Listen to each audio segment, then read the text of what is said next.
Good morning, vlog. So I got in early this morning. I wanted to edit a meeting I had yesterday with a former member who started his own Google SEO, Facebook advertising company, and we just kind of talked shop, and I was giving him some advice. And I literally recorded the entire thing. Like, I literally set the camera right here. I set it down right there on that filing cabinet and just recorded this entire conversation that we had here in my office on these two chairs. And as I'm editing this thing, I am just blown away by how much good shit is in here. I recorded it. It's gonna have to probably go on the podcast because it's gonna be long form. It's too long for the vlog. I'll try to get some snippets in, but here's the point. Next time you're about to sit down and meet with a client or talk shop with another business owner or talk, nutrition with a friend or a client, whatever it may be, document it. That you guys have got to be making more content. This is the easiest way. I know you have shit valuable to say to this world, and I know you're scared to go ahead and put yourself on camera. Just document these meetings, get their approval to put it out there, put it on a podcast, make a video with it, and I'm telling you, you have more influence to gain, you have more people you could be helping, you have more clients you can acquire by actually just creating some fucking content. All right? All right. Now on with the vlog. What the fuck though? This week is a travel week, so I'm getting as much time in with the Gus, being the world's coolest dad, toting your daughter around on a boosted board while she's in a red wagon. But anyway, so essentially what I want to do, we're actually going to what inspired me to make this topic and on this video, is I want to talk about having rules inside of your gym.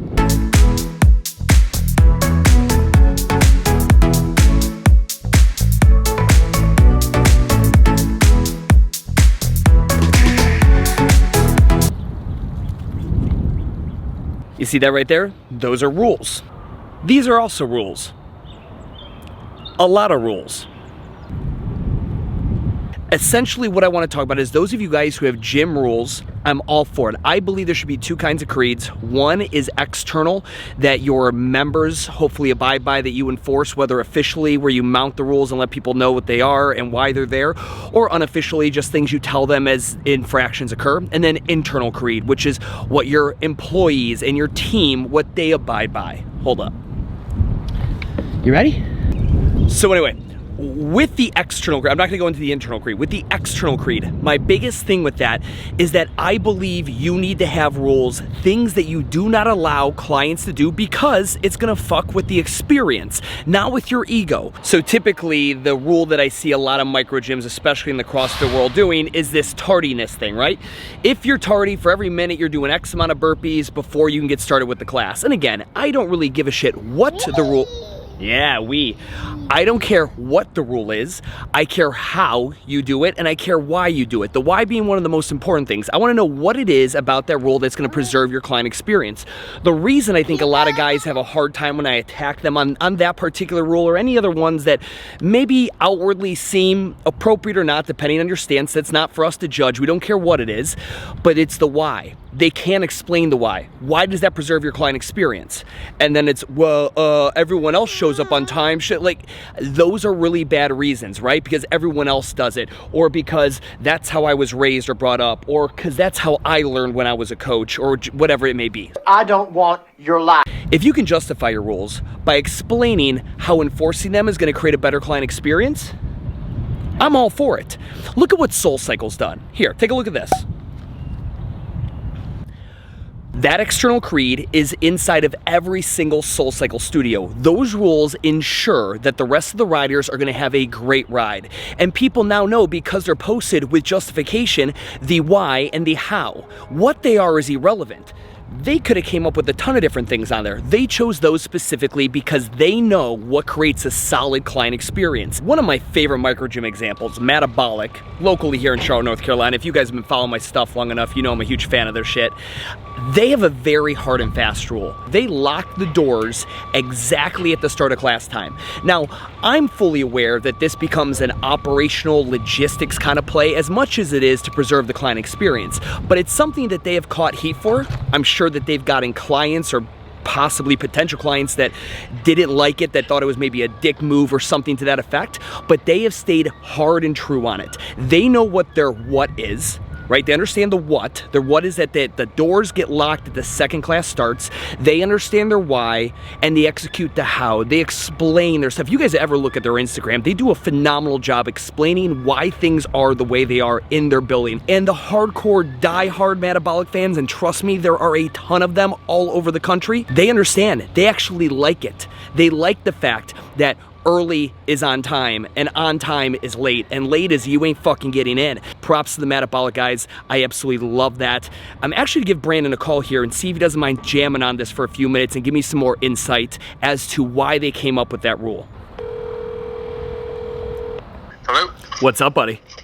Hey, what's going on? Not much, man. So I'm doing this episode on the vlog on rules. He was using SoulCycle and you guys as an example in this thing. Talk to me, if you could, about the door locking rule and why that's so important to MADabolic. The main reason for us is to create structure and a little bit of accountability. So we 100% start and finish on time. So we started doing it in our morning. Our morning classes, we don't currently always stock a front desk person. So logistically, our front, like at 5:30 a.m., that front door gets locked and class starts, because operationally it doesn't make any sense for me to have a front desk person sitting there and waiting for someone who's going to be 2 to 3 minutes late. 100%. That's another reason for it.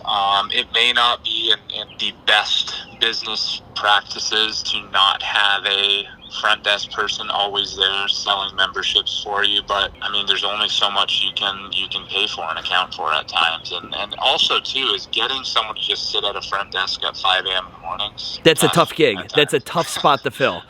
In talking about this today, my big thing is there's a lot of guys, like, you know, CrossFit gyms I run into where it's like, hey, you're late, you're going to do a burpee in front of everyone for every minute you're late. You left a plate out, I'm going to put it on Facebook, and for every like it gets, you're going to do 10 burpees the next day. Where it becomes, again, which I'm okay with, again, it's your business, run it. However, my thing is always like, the rules should generally be there to preserve the client experience, not preserve the owner's ego. Yeah, no, I'm with you 100%. And you know what the craziest thing is? And I don't have a statistic to back this up, but the person who chronically shows up late, they're also typically the person that is not moving well. They're the ones that need to see the demonstration and intro. Spin studios do this a lot. Like, you walk in 2, 3, 4 minutes into a spin studio where you're bumping into people. It's like the scene in a movie theater where this person's like, excuse me, pardon me, like, and everyone's like, psh, be quiet, get out of the way.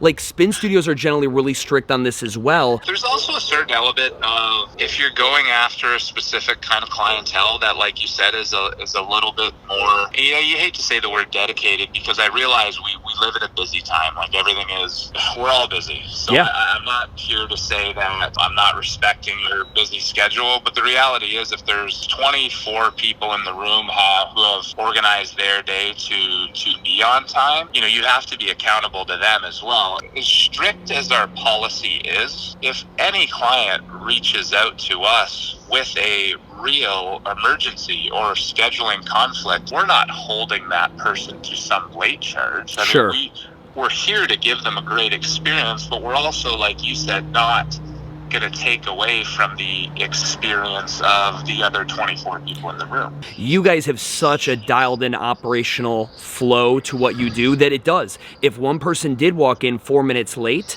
it's going to disrupt the flow of things, and that will domino effect to 23, 24 other people. And it's a basic math equation as a gym owner at that point. Am I going to let one person impact the client experience of the other 23 or 24 people? And the answer is going to be no every time. The other 24 people in the room kind of respect that you stick to your guns. They know that in 50 minutes, they will be able to get out those doors and on to whatever life is asking of them that day, which is also, I mean, that's, I think, very valuable as well. That's always been one, obviously, locally I've heard of, and I've always respected the shit out of, so I wanted to make sure to get you on here. But thanks so much, man. I appreciate taking the time to jam on this, and yeah, looking forward to talking more about the Self-Made Summit. Yeah, looking forward to it. It's going to be awesome. Good shit, man. Well, thank you so much, Brandon. I appreciate it, dude. All right, see you soon. Peace. The dude is wicked fucking smart. And I know a lot of you guys like, it doesn't fucking, like, trust me, if you had as much thought into the timing to the fucking second